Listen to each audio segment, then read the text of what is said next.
Assalamualaikum warahmatullahi wabarakatuh.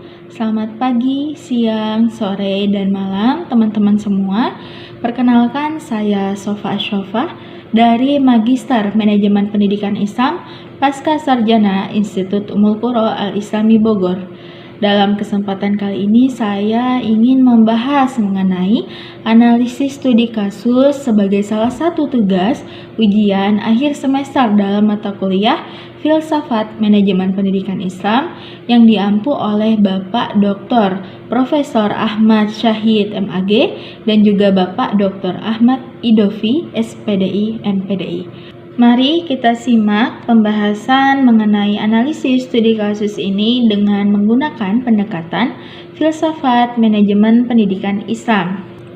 Studi kasus 1, konflik visi di yayasan, di mana di sini terdapat sebuah lembaga pendidikan yang didirikan oleh tokoh masyarakat setempat.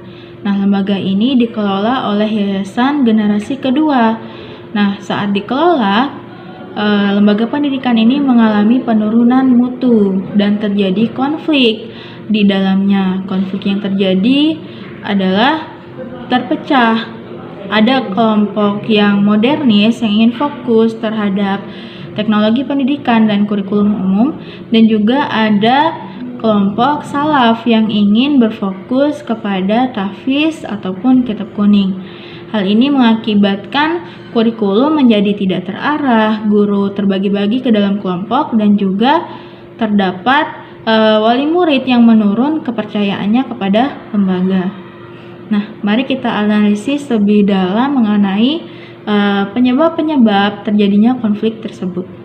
Konflik ini terjadi disebabkan oleh berbagai faktor, diantaranya yaitu 1. Prinsip musyawarah yang diabaikan, di mana musyawarah yang seharusnya terjadi adalah menurut Hasan Langgulung, musyawarah adalah merupakan bentuk penghargaan terhadap akal manusia. Adapun musyawarah ini bukan sekadar formalitas ataupun kumpul-kumpul atau voting saja, melainkan bagaimana seorang individu ini dapat menghargai pendapat orang lain. Dalam hal ini, kenapa konflik itu terjadi? Alasannya karena kedua kelompok ini menilai perbedaan itu sebagai hambatan, bukan bagaimana cara kita untuk mengkreativitaskan jalan agar mencapai mufakat atau titik temu sehingga dapat bermanfaat untuk maslahat. Itu yang kedua, yaitu hilangnya keseimbangan ataupun tawazun. Menurut Hasan Langgulung bahwasanya pendidikan Islam itu harus dapat seimbang antara dunia dan akhirat. Nah, dalam hal ini konflik tersebut ada yang terlalu condong kepada dunia, hanya mementingkan kurikulum umum, kemudian teknologi, dan ada juga yang terlalu condong kepada spiritual atau akhirat, sehingga hal ini mengakibatkan ketidakseimbangan antara dunia dan akhirat yang mengakibatkan kurikulum tidak terarah dan berdampak bagi siswa yang tidak mendapatkan pelajaran atau pendidikan seutuhnya, layaknya seimbang antara dunia dan akhirat.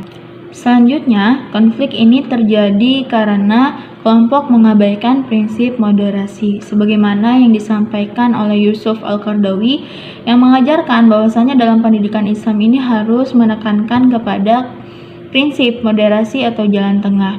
Kelompok yang terlalu condong kepada teknologi dan kelompok yang terlalu berfokus kepada spiritualitas ini akan mengakibatkan mereka bersikap ekstrim yang menolak jalan tengah atau menolak moderasi. Kemudian konflik ini juga terjadi karena adanya dikotomi ilmu, sebagaimana yang disampaikan Ismail Raji Al-Faruqi bahwasanya dalam pendidikan Islam ini semua ilmu, baik ilmu agama ataupun ilmu umum, itu bersumber dari Allah Subhanahu wa Ta'ala, di mana konflik ini terjadi karena kelompok tersebut yang ada di dalam yayasan menganggap bahwasanya ilmu agama masih terpisah dari ilmu umum yang mengakibatkan konflik terjadi.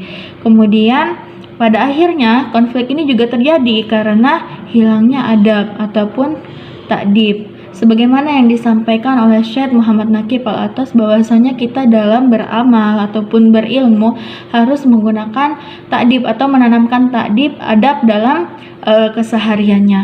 Nah, dalam hal ini konflik ini terjadi karena kelompok tidak menggunakan adab ataupun hilangnya adab dalam berkonflik, sehingga mengakibatkan kubu-kubu menjadi terpisah, mengakibatkan guru-guru menjadi kubu-kubu, dan juga terjadinya pemisahan ataupun kurikulum yang tidak terarah. Adapun konflik-konflik tadi yang terjadi dapat diselesaikan dengan beberapa langkah sebagai berikut. Yang pertama yaitu dengan melaksanakan musyawarah yang berbasis maqasid, di mana kita harus mengembalikan musyawarah ini kepada tujuan pendidikan, yakni tujuan yang mencakup tujuan individual, tujuan sosial, dan juga tujuan ketuhanan, sehingga musyawarah ini tidak dipandang sebagai formalitas semata, melainkan untuk dapat menyelesaikan permasalahan-permasalahan yang terjadi dan juga mencapai kesepakatan bersama. Nah, dalam hal ini nantinya teknologi tidak dipandang lagi sebagai bagian yang terpisah, melainkan sebagai bentuk kekuasaan Allah dalam kita untuk memperdalam ilmu-ilmu agama. Nah, yang kedua yaitu dengan merumuskan visi yang integratif, ta'dib, dan tawazun, di mana nantinya visi yang kita rumuskan harus mengandung keseimbangan antara dunia dan akhirat, dan juga harus mengandung nilai-nilai adab, sehingga nantinya visi ini akan bermanfaat tidak hanya bagi dunia, akan tetapi juga akhirat, dan untuk keseimbangan kemaslahatan bersama. Nah, contoh visi yang mengandung integratif, visi ta'dib, dan juga tawazun ini adalah mencetak generasi yang unggul, akhlak mulia, kemudian menguasai Al-Quran, dan bermanfaat bagi sosial. Selanjutnya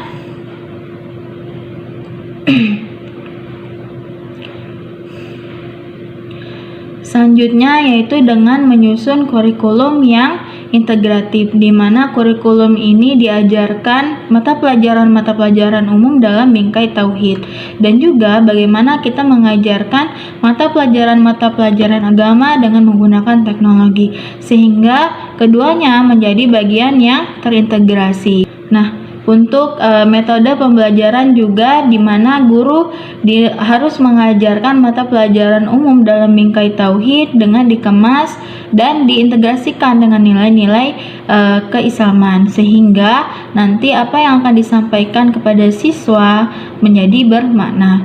Selanjutnya yaitu peningkatan kompetensi guru dan capacity building, di mana peningkatan kompetensi ini mencangkup kompetensi ilmu pengetahuan umum, kompetensi pedagogik umum, kompetensi modernisasi, kompetensi agama, sehingga guru-guru ini diajarkan nanti bagaimana cara mengintegrasikan nilai-nilai Islam ke dalam mata pelajaran umum, kemudian bagaimana pelajaran agama menggunakan teknologi, sehingga apa yang diajarkan nanti menjadi lebih bermakna dan sesuai dengan kehidupan sehari-hari. Selanjutnya yaitu evaluasi yang holistik, di mana evaluasi baik terhadap siswa ataupun terhadap guru itu harus dilakukan secara menyeluruh. Tidak boleh hanya menilai berdasarkan akademik saja, melainkan harus dinilai antara akademik, kemudian akhlak, dan juga agamanya. Hal ini juga harus dikembalikan kepada penilaian untuk pencapaian tujuan individual, kemudian tujuan sosial, dan juga tujuan ketuhanan, sehingga semuanya menjadi bermakna. Nah, selanjutnya untuk mengembalikan kepercayaan wali murid, sekolah juga harus mengadakan pertemuan rutin, di mana disampaikan sosialisasi mengenai visi terbaru sekolah yang menggabungkan keunggulan kurikulum yang unggul akademik, dan juga diintegrasikan dengan nilai-nilai Islam. Kemudian sekolah juga melakukan transparansi pada setiap pertemuannya, sehingga nantinya sekolah akan kembali mendapatkan kepercayaan dan dukungan dari wali murid. Selanjutnya yaitu studi kasus kedua mengenai tantangan digitalisasi di pesantren, di mana sebuah pesantren ini menolak untuk menggunakan teknologi ataupun AI dalam sistem pembelajaran dan juga administrasi, yang menganggap bahwasanya penggunaan tersebut dapat menghilangkan keberkahan dan juga keikhlasan. Hal ini berakibat kepada tidak akurat dalam pelaporan keuangan dan juga siswa yang menjadi tertinggal informasi. Fenomena ini merupakan fenomena klasik yang terjadi di mana terjadi dikotomi ilmu, pemisahan terhadap ilmu-ilmu agama dan juga ilmu-ilmu umum. Dalam filsafat pendidikan Islam, pemisahan teknologi AI yang menghilangkan teknologi karena menganggap dapat menghilangkan keikhlasan ataupun keberkahan merupakan kesalahpahaman dalam memahami konsep ilmu itu sendiri. Konsep tauhid dalam ilmu. Islam memandang bahwasanya ilmu tidak ada pemisahan antara ilmu agama dan juga ilmu umum. Islam memandang semua ilmu itu bersumber dari Allah Subhanahu wa taala. Sedangkan teknologi ini sebagai alat atau wasilah untuk mencapai ilmu. Dan kemudian sedangkan keberkahan ini terletak pada niat dan pemanfaatannya. Nah, selanjutnya yaitu jika administrasi berantakan, kemudian siswa tertinggal informasi, ini merupakan bertentangan dengan prinsip amanah dan itqan atau profesionalisme yang mengabaikan akuransi keuangan. Karena menolak digitalisasi ini justru berisiko menimbulkan fitnah dan juga dapat merusak marwah pesantren. Kemudian, pendidikan Islam ini harusnya bersifat integral, yang menjauhkan teknologi dari pesantren justru akan membuat santri menjadi tertinggal zaman ataupun ketinggalan informasi. Hal ini justru bertentangan dengan pesan Ali bin Abi Thalib, di mana beliau mengajarkan untuk mendidik anak sesuai dengan zamannya. Nah, untuk mengatasi masalah ini perlu menggunakan pendekatan yang ideologis dan juga praktis.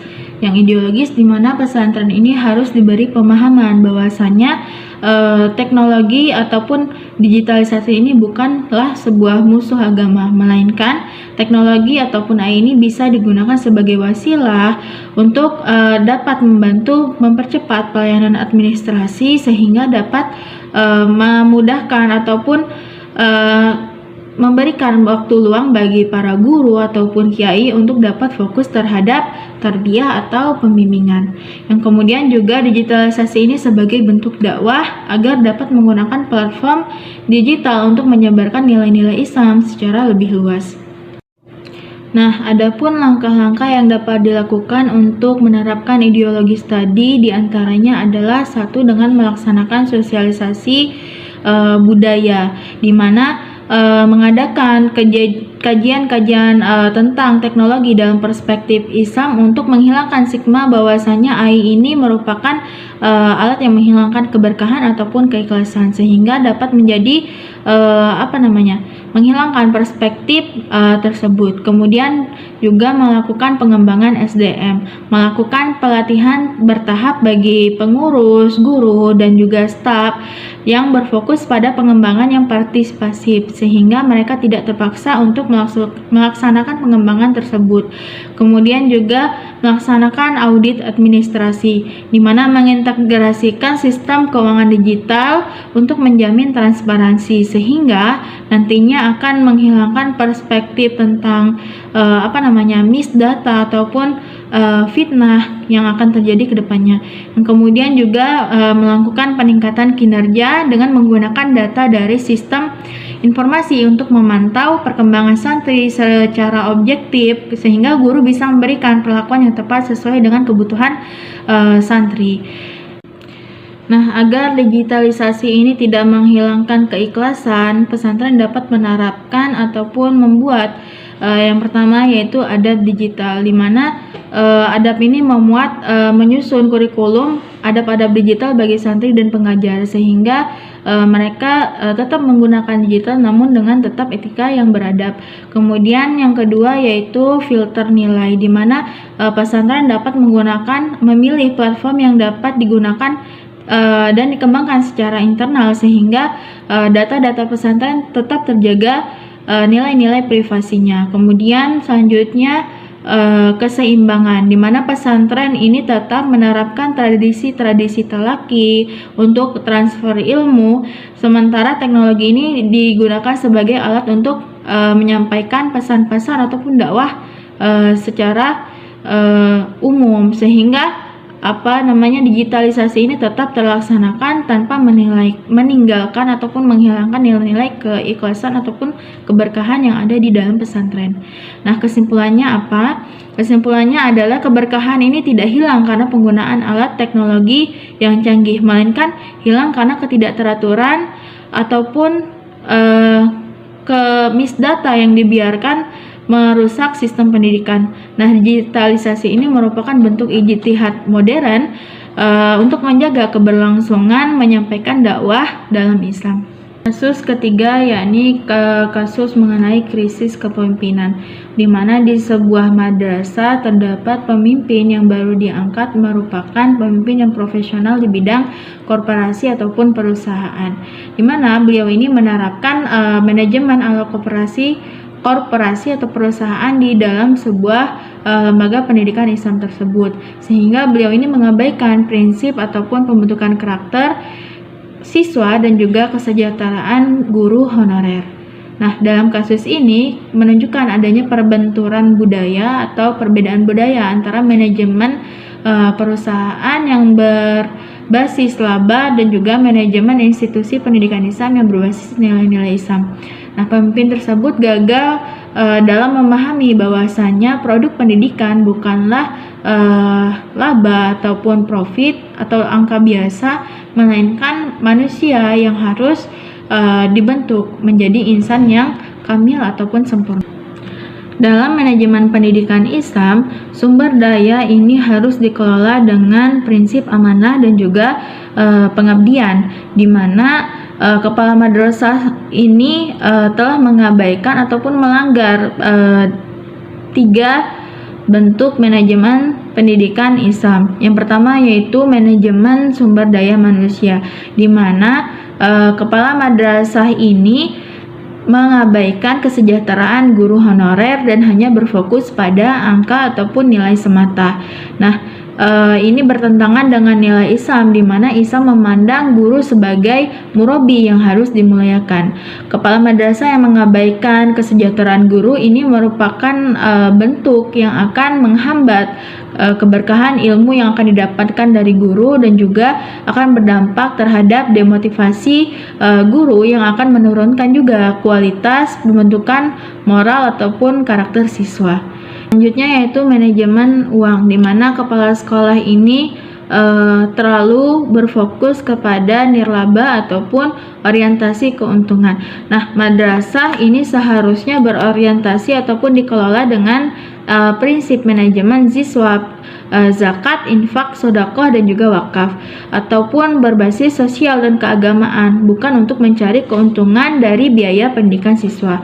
Nah, ini akan berdampak pada pendidikan yang menjadi harganya menjadi mahal dan juga kehilangan fungsi sosial ataupun kebermanfaatannya untuk mencerdaskan umat manusia ataupun peserta didik. Nah, selanjutnya yaitu kepala sekolah ini juga melanggar manajemen metode ataupun thariqah, di mana beliau ini menerapkan metode manajemen korporasi yang kaku, di mana pendidikan Islam ini harusnya memerlukan metode yang fleksibel, metode uswah, keteladanan, bukan sekadar SOP bisnis yang tidak mengenal aspek kualitatif, afektif, dan juga moral. Nah, hal ini akan berdampak pada kurikulum yang hanya berfokus pada angka ataupun nilai semata, sementara pembinaan karakter ini terabaikan, yang menjadikan siswa menjadi berilmu akan tapi tidak bermoral ataupun siswa tidak beradab. Nah, dalam hal ini pemimpin pendidikan Islam dalam pandangan filsafat pendidikan Islam ini seharusnya pemimpin tidak hanya berfungsi sebagai manajer semata, akan tetapi juga sebagai leader dan juga uswatun hasanah. Nah, adapun karakteristik kepemimpinan dalam filsafat Islam menurut 4 sifat utama Rasulullah, yakni adalah sidik, di mana pemimpin ini harus memiliki visi yang jujur, bukan sekedar untuk memperbaiki citra madrasah demi profit semata. Yang kemudian juga pemimpin juga harus amanah dalam menjalankan tugasnya, memandang bahwasannya jabatan merupakan titipan dari Allah dan kesejahteraan guru ini merupakan tanggung jawab dari seorang pemimpin. Kemudian tablik, di mana pemimpin ini harus mampu berkomunikasi secara persuasif, bukan hanya memerintah secara otoriter ala korporasi. Kemudian juga pemimpin juga harus memiliki sifat fatona ataupun cerdas dalam mengelola lembaga pendidikan Islam untuk tetap mandiri dan juga tetap dalam koridor etika pendidikan Islam. Nah, selanjutnya prinsip keadilan dan kesejahteraan, di mana kepala madrasah ini harus memimpin rakyatnya dan bawahannya didasarkan pada kemaslahatan untuk umat, di mana dalam konteks ini kemaslahatan guru honorer dan juga pembentukan karakter siswa merupakan prioritas dari kepala madrasah untuk dibandingkan profit laba semata. Nah, selanjutnya pemimpin pendidikan Islam ini harus bagaimana? Harusnya pemimpin pendidikan Islam ini, walaupun beliau berasal dari manajemen korporasi umum, beliau harus menggunakan ilmu yang ada ini dengan mengintegrasikannya dengan nilai-nilai Islam. Nah, yang pertama yang beliau dapat lakukan diantaranya adalah mentransformasikan manajemen madrasah, di mana kepala sekolah ini harus menghentikan paradigma yang berbasis oriented profit kepada berbasis lembaga pendidikan Islam yang berkelanjutan, yang berfokus kepada keunggulan akademik dan juga keunggulan karakter dan moral dari siswa. Nah, alokasikan dana-dana yang ada, dana yang surplus dalam keuntungan itu untuk peningkatan kesejahteraan guru, kemudian untuk peningkatan kompetensi guru dan juga sarana prasarana untuk mencapai pendidikan yang berkualitas, sehingga keuntungan ini dapat bermanfaat untuk mencapai sarana dalam maqasid al-syariah, yaitu perlindungan terhadap akal dan juga menjaga keturunan dengan pendidikan yang berkualitas ataupun bermutu. Kemudian pemimpin pendidikan Islam ini seharusnya menggunakan pendekatan yang humanis ataupun berbasis kemanusiaan, di mana menggunakan prinsip berbasis syura atau musyawarah dengan melibatkan guru dalam pengambilan kebijakan ataupun keputusan yang strategis, sehingga nantinya keputusan ini dapat dilaksanakan bersama-sama dengan guru untuk mencapai tujuan pendidikan. Kemudian pemimpin juga harus melaksanakan kepemimpinan yang leadership, servant leadership, di mana kepemimpinan yang melayani, di mana beliau mampu memfasilitasi kebutuhan siswa dan juga para pengajar. Nah, selanjutnya juga pemimpin ini harus berorientasi pada indikator yang kinerja, di mana beliau harus menghapus sistem yang hanya berbasis angka-angka ataupun administratif semata, dengan beralih kepada pemimpin yang berbasis karakter dan juga keteladanan dalam indikator kinerja guru, sehingga nanti penilaian-penilaian ini akan menjadikan guru sehat secara mental, tidak berbasis angka semata, dan juga tercipta lingkungan belajar yang kondusif bagi pembentukan akhlak siswa.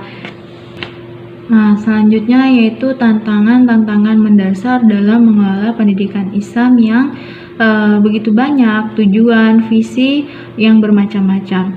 Nah, apalagi di Indonesia ini memiliki kekayaan yang luar biasa dalam bentuk keragaman lembaga, mulai dari pesantren salaf, pesantren modern, madrasah, kemudian sekolah Islam terpadu, dan lain sebagainya, yang memunculkan banyak fragmentasi ataupun perbedaan visi yang tajam.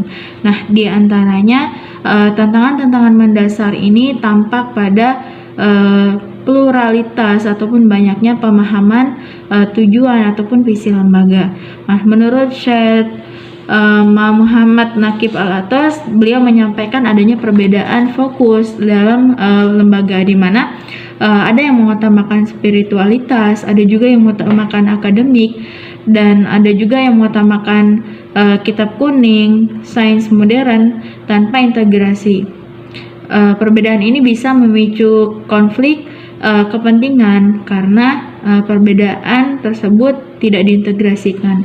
Yang kemudian yaitu terdapat pengaruh konteks sosial politik, di mana lembaga di Indonesia khususnya dipengaruhi oleh tradisi lokal dan afiliasi organisasi seperti NU, Muhammadiyah, ataupun Persis.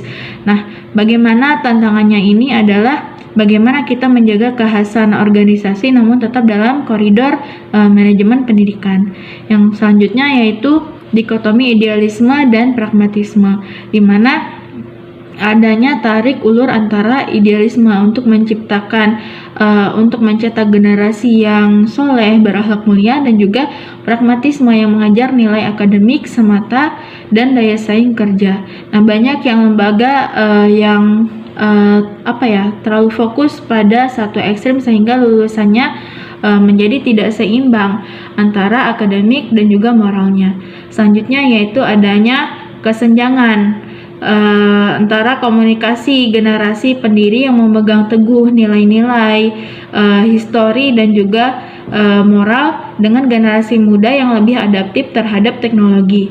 Nah, tanpa adanya komunikasi, dialog generasi ini dapat menciptakan kesenjangan antara generasi yang dulu dan juga generasi modern. Nah, untuk menghadapi tantangan-tantangan tersebut, ada beberapa langkah yang dapat dilakukan. Di antaranya adalah yang pertama yaitu menciptakan pemahaman bersama tentang tujuan dari pendidikan Islam itu sendiri, di mana menggunakan maqasid syariah sebagai fondasi. Pendidikan ini harus menjaga 5 hal: agama, jiwa, akal, keturunan, dan juga harta. Nah, contohnya yaitu baik lembaga pendidikan sekolah umum, pendidikan sekolah Islam terpadu. Nah, ini harus sepakat bahwasanya tujuan tertinggi dari pendidikan ini adalah untuk mencetak generasi ataupun generasi manusia yang berakhlak mulia, insan kamil, sebagai manusia yang cerdas intelektualnya dan juga bagus, mulia akhlaknya. Nah, selanjutnya yaitu adalah dengan melakukan musyawarah untuk menentukan nilai inti bersama dengan menyelenggarakan workshop tahunan yang melibatkan yayasan, guru, dan wali murid untuk menyepakati nilai-nilai yang dapat disepakati bersama seperti tauhid, keadilan, dan amanah, dan juga jujur. Nah, selanjutnya yaitu menggunakan prinsip unity in diversity, menggunakan konsep tauhid al-faruqi, di mana bersatu dalam tujuan dan beragam dalam metode. Contohnya, pesantren salaf ini tetap berfokus pada kitab kuning dan sekolah Islam tetap berfokus pada sains. Namun keduanya memiliki standar mutu minimal yang sama dalam karakter dan kesejahteraan guru, sehingga prinsip unity in diversity ini tidak menjadikan perbedaan ini sebagai perpecah belahan, melainkan keunggulan dalam lembaga masing-masing. Nah, selanjutnya yaitu membangun sistem tata kelola yang transparan sesuai dengan pendapat Munir Mursi, di mana membangun struktur tata kelola yang profesional di semua level, di mana contohnya yaitu dengan membentuk dewan pengawas independen yang memastikan setiap dana yang digunakan ini digunakan secara akuntabel dan setiap keputusan diambil melalui musyawarah yang adil. Nah, selanjutnya yaitu menciptakan capacity building berkelanjutan ataupun learning organization, di mana melakukan investasi besar pada pengembangan sumber daya manusia, baik kepada guru, baik kepada siswa ataupun kepada staf, di mana ini tujuannya adalah agar lembaga pendidikan tetap sustainable di era yang terus berkembang. Kemudian juga menciptakan roadmap implementasi dengan prinsip bertahap atau tadarus, di mana transformasi ini tidak bisa dilakukan secara instan melainkan dengan prinsip yang bertahap. Contoh, tahun pertama fokus kepada perbaikan manajemen keuangan, kemudian tahun kedua perbaikan kepada digitalisasi kurikulum, dan selanjutnya sehingga terjadi perbaikan berkelanjutan dan tidak stagnan pada tempatnya. Nah, selanjutnya yaitu adalah dengan membangun budaya organisasi yang inklusif dan kondusif, sehingga menciptakan lingkungan pendidikan yang sehat, di mana tidak sehat, di mana budaya belajar ini dianggap sebagai budaya yang baik dan berpeluang untuk memperbaiki kualitas pendidikan.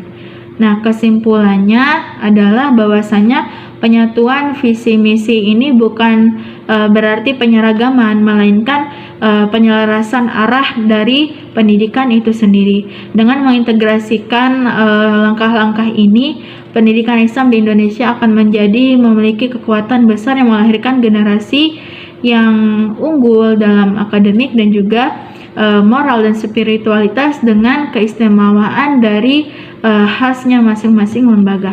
Demikian analisis dari kasus-kasus dalam filsafat manajemen pendidikan Islam ini saya sampaikan.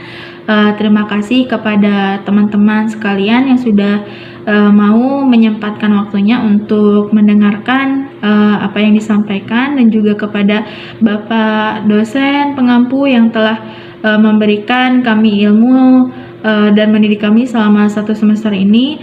Semoga apa yang Bapak berikan menjadi ladang amal bagi Bapak dan amal jariah, dan juga apa yang Bapak berikan kepada kami menjadi ilmu yang bermanfaat. Terima kasih sekali lagi saya ucapkan, dan akhirul kalam, wassalamualaikum warahmatullahi wabarakatuh.